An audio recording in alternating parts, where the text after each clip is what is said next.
Fala, Tricolor, curtindo o conteúdo do Flu Resenha? Curte, comenta, compartilha nas suas redes sociais. Valeu. Daniel, se apresenta um pouco para a galera que está te conhecendo através do Flu Resenha, né? Apresenta o teu projeto. Tava falando aqui com o Luiz, que é o nosso operador, ele é flamenguista, né? Tem esse defeito.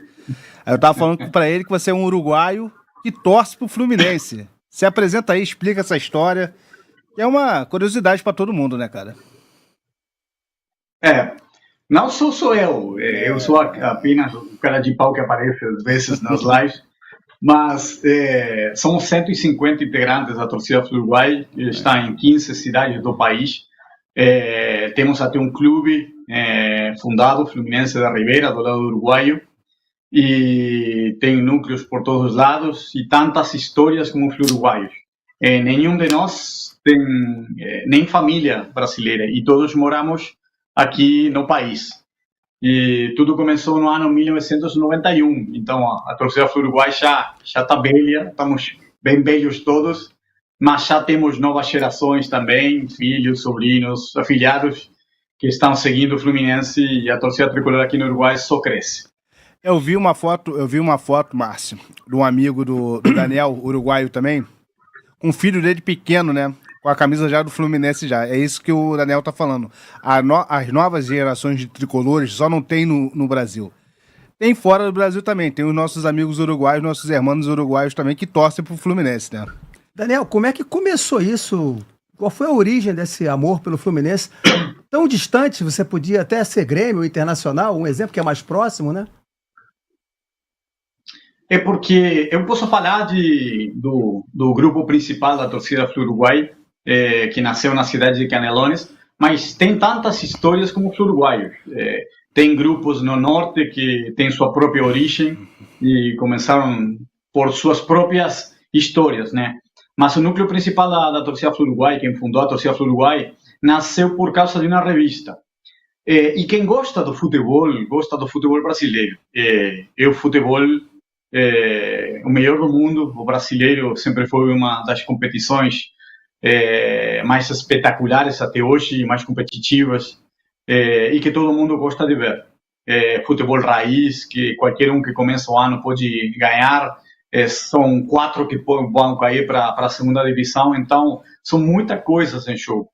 E aqui no Uruguai assistimos muito o futebol brasileiro, muito querido. E a identificação, talvez, com times do Rio Grande do Sul é para cidades que estão na fronteira com o Brasil. O resto do país, não. Eu nasci e cresci em uma cidade que está bem perto da fronteira com a Argentina, então também assistíamos futebol argentino. Mas o núcleo aqui principal da Uruguai nasceu por causa de uma revista que tinha matérias sobre os clubes mais importantes do mundo. E eram 2 por cada edição. Era um da Europa e um da Sul-América. E uma revista tinha uma matéria sobre o Barcelona da Espanha e o Fluminense do Rio de Janeiro. E o Francisco Legnani, que foi que começou tudo aqui no Uruguai, comprou essa revista e ficou apaixonado na hora pelas cores, pela camisa e pela história.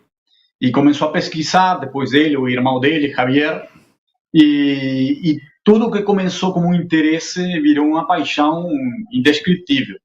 Eu sou advogado, o Francisco também, e nos conhecemos na faculdade. E meu time de basquete, eu joguei basquete toda a vida, meu time de basquete tem as mesmas cores que o Fluminense.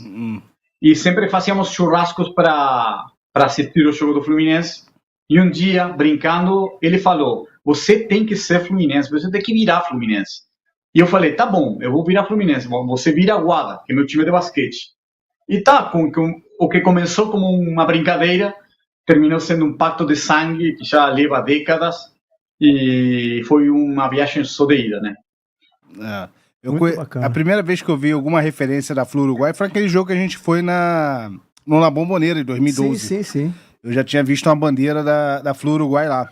Que essa, justamente, eu não sei se é a mesma, mas é uma bandeira parecida com essa. Dividida. Dividida entre... Tem muitas bandeiras. Essa é quem nos acompanha a todos os jogos, mas tem outras históricas, e acho que naquele jogo de 2012 não, foi uma deporte maior que levamos, e também naquela época tinha um núcleo da Yankee Flu aqui no Uruguai, e foi essa bandeira também. Mas, sim, foi um dos jogos mais inesquecíveis, né, da história do Fluminense. Exato. Concordo Daniel, contigo. não sei sua idade, mas algum jogador assim marcou a sua infância do Fluminense? Algum ídolo, primeiro ídolo com a camisa tricolor? Isso é uma pergunta Cara, legal. a torcida da Flu-Uruguai nasceu em 91. Então, vocês sabem que a década de 91 foi uma década bem difícil para todos nós. O ídolo maior, o maior ídolo da torcida Flu-Uruguai é o Renato Gaúcho, pelo que foi em 95. Marcou muito e foi um cara que, quando nós começamos a viajar para ver os jogos, principalmente em Porto Alegre, né? Porque quando éramos jovens e estudantes, não tínhamos um tostão para viajar a Rio. Então, o que podíamos fazer era juntar dinheiro entre todos para pagar o combustível, ir de caminhonete, a caminhonete do pai do Francisco, até Porto Alegre, ir assistir o jogo e voltar. Para nada mais. Era só isso que dava o dinheiro. E toda vez que Renato estava lá como treinador, sempre foi muito bacana com a gente. Ele tem uma identificação muito grande também com o Uruguai.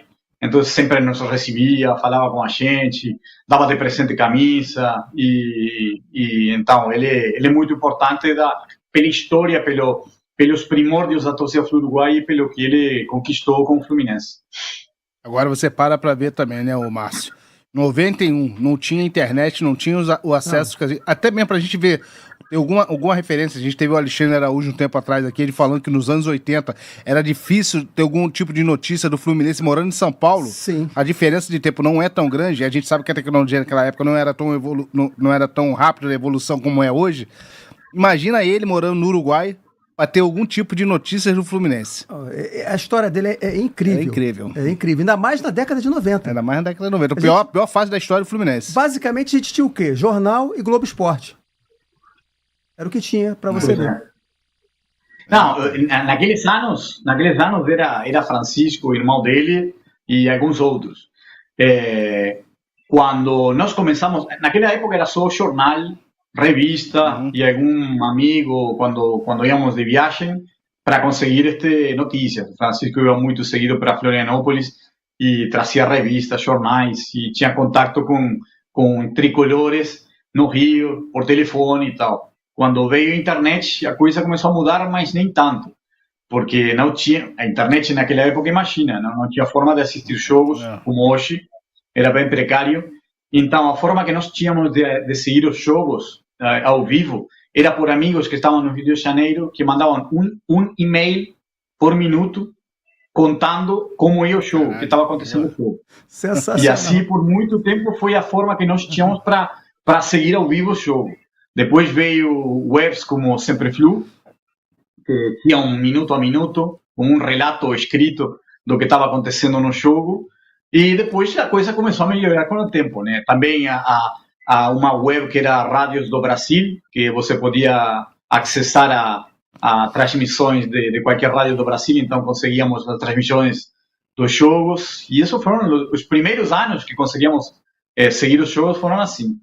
A gente brinca muito, fala que o torcedor que nasceu nos anos 90 é um torcedor do Fluminense aguerrido, né? Um torcedor guerreiro. São heróis. São heróis. Imagina ele que nasceu nos anos 90 e morando longe pra caramba do Rio de Janeiro.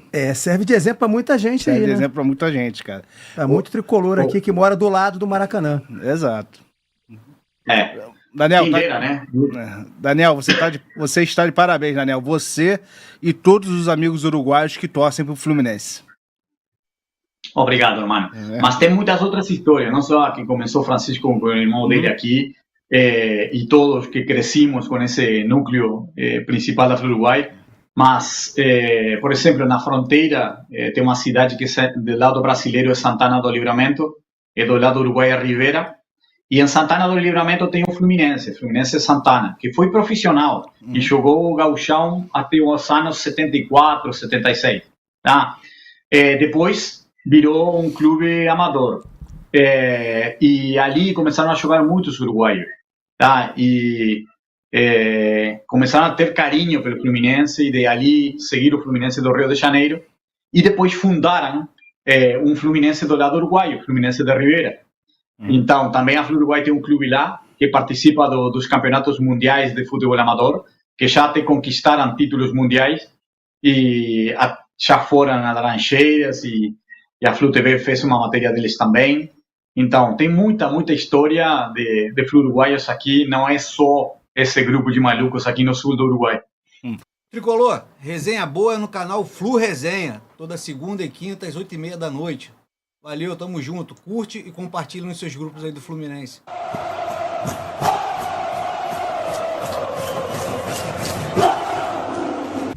Uma produção